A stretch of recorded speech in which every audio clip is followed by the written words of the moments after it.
If your friend has any of these mods on his car, he is just a poser, part 4. Number 1 is the people who lowered their car too much, like more than 2 inches. Now, I'm not even going to mention stance cars because obviously they don't care about performance, but the others who intend to build for performance, or at least say they are, end up lowering their car too much and don't even realize it's a bad thing.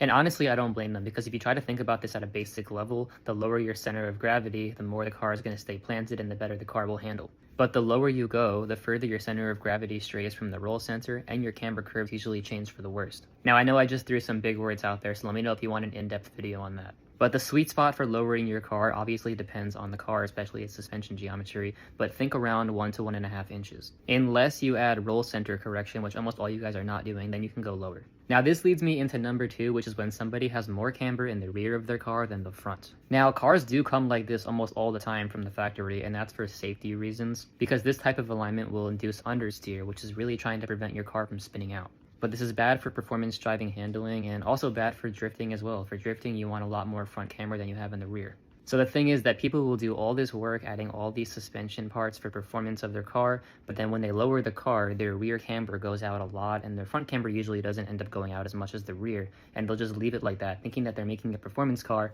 but they're actually just making their handling so much worse. And that's why I call them posers, but it's okay, you're here now to learn and correct it. So go fix your alignment. Now it's worth noting that your optimal alignment does depend on your suspension geometry, although it's the case that almost all modern cars do want more front camber than rear. Some exceptions I've heard is like NA Miatas on a very specific rear bar and spring rate setup. They use like an extra fraction of a degree of camber in the rear. Some like super old front wheel drive race cars, I'm not really too familiar with them. And some people will try to argue that rear engine cars want more rear camber, although I disagree. All the fast Porsche 911s that I've seen have a tad bit more up front. Although I have seen that rear engine cars usually have less of a difference in camber from front to rear. Well, that's it for part 4. Let me know if I should do part 5, although I'm probably going to do it anyways.